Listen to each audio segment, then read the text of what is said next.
Malapit na magsimula ang 2023-24 NBA season, kaya naman ang Lakers ay nagtanggal na ng mga players.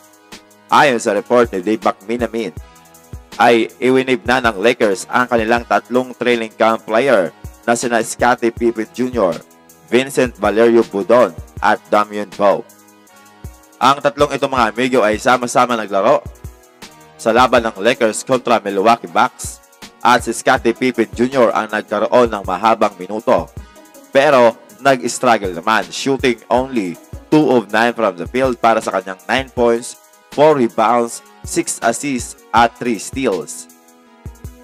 Hindi nadala ni Scottie Pippen Jr. ang kanyang magandang shooting noong nasa college pa siya, kung saan nag-a-average siya doon ng 20 points per game sa kanyang huling dalawang season.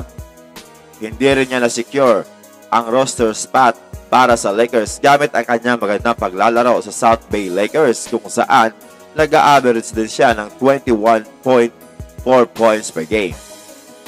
Ang pagkuha ng Lakers dito kay Jalen Hood-Schifino at Gabe Vincent ang tumapos sa pag-asa na makapasok itong si Scottie Pippen Jr.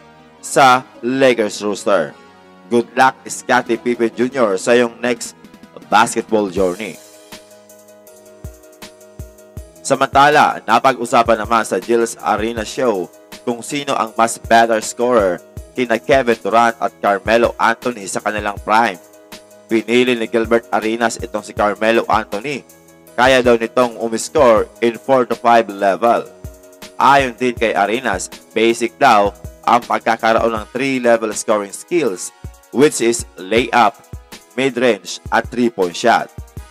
Si Melo ay kayang mag-ISO at post-up, kaya naman para sa kanya, si Melo daw ay isang 5-level scorer. Ano ang masabi niyo, mga amigo, sa pahayag na ito ni Gilbert Arenas?